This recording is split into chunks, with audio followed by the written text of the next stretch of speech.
بسم اللہ الرحمن الرحیم۔ شروع اللہ کے نام سے جو بڑا مہربان نہایت رحم والا ہے۔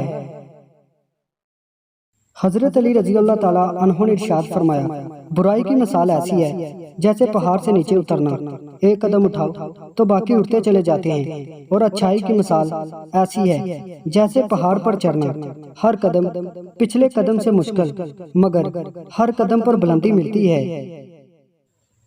دوست کا امتحان مصیبت میں ہوتا ہے، بیوی کا امتحان غربت میں، مومن کا امتحان غصے میں، آنکھ کا امتحان بازار میں، زبان کا امتحان محفل میں، دل کا امتحان عشق میں، ہاتھ کا امتحان کھانا کھانے میں، اور انسان کا امتحان قبر میں ہوتا ہے۔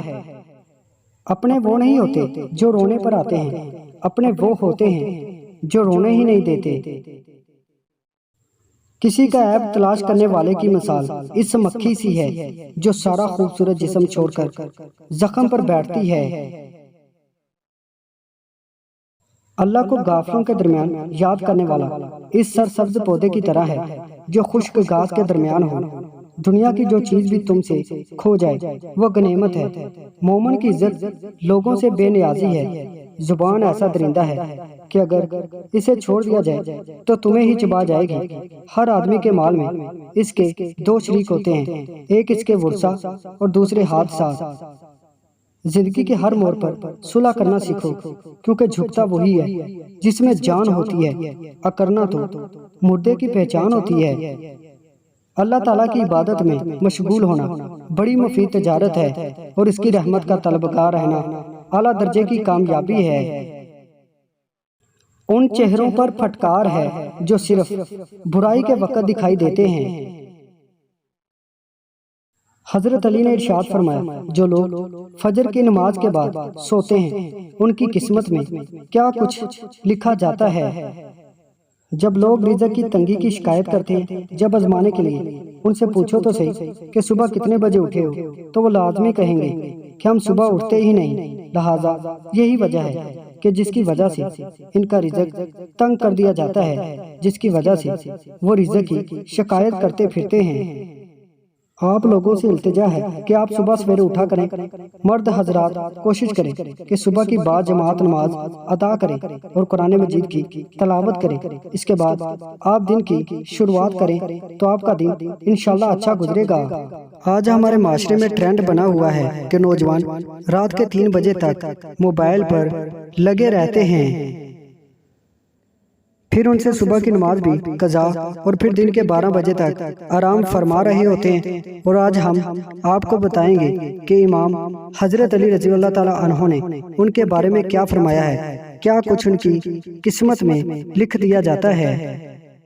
جو انسان صبح سویا پڑا رہتا ہے، اس عمل کو اسلام نے سخت ناپسند کیا ہے، اور دوپہر کے علاوہ کسی وقت بھی نہ سویا کرے۔ یہ عمل ہمارے نبی صلی اللہ علیہ وآلہ وسلم کیا کرتے تھے۔ قیلولہ وہ نہیں ہے جس میں انسان پیٹ بھر کر کھانا کھا کر سو جاتا ہے۔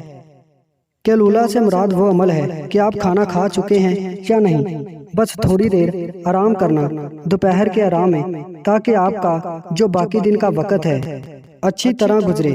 امام حضرت علی رضی اللہ تعالیٰ عنہ نے فرمایا، میں نے نبی کریم صلی اللہ علیہ وآلہ وسلم سے سنا تھا کہ کھانا کھا کے فوراً نہ سویا کریں، اس سے دل میں سختی پیدا ہوتی ہے۔ اب بات اس گہرائی تک آپ پہنچتی ہے کہ اب ڈاکٹر کا بھی یہ ماننا ہے کہ جو لوگ کھانا کھا کے فوراً سو جاتے ہیں تو وہ دل کے مرض میں مبتلا ہو جاتے ہیں۔ یہی بات 1400 سال پہلے حضرت محمد صلی اللہ علیہ وآلہ وسلم نے فرمائی تھی، جب ایک مرتبہ امام علی رضی اللہ تعالیٰ عنہ کی خدمت میں ایک شخص حاضر ہوا اور فرمانے لگا، یا علی، صبح سویرے جو انسان سویا پڑا رہتا ہے اس کی قسمت میں کیا لکھا جاتا ہے؟ اے اللہ کے بندے، میں نے نبی کریم صلی اللہ علیہ وآلہ وسلم سے سنا ہے کہ جب انسان صبح کے وقت سویا پڑا رہتا ہے وہ فجر کی نماز قضا کر دیتا ہے، یا جو شخص صبح کی نماز پڑھ کر سو جاتا ہے، جب فرشتہ آسمانوں سے ان کے مقدر کا رزق لے کر زمین کی طرف آتے ہیں، وہ رزق انسانوں میں بانٹنے لگ جاتے ہیں جو انسان سوئے ہوتے ہیں۔ اسی وجہ سے وہ فرشتے وہ رزق واپس اپنے ساتھ لے کر آسمانوں کی طرف لوٹ جاتے ہیں جب وہ نیند سے فارغ ہو کر اٹھتے ہیں۔ تب ایسے لوگ رزق کی تنگی کی شکایت کرتے پھرتے ہیں۔ امید کرتا ہوں دوستو آج کی ویڈیو آپ کو پسند آئی ہے۔ ویڈیو پسند آئی ہے تو اس کو لائک کر دیں، ہمارے چینل کو سبسکرائب کر دیں، ساتھ ہی ہمارے فیس بک پیج کو لائک کرنا مت بھولیے گا۔ شکریہ۔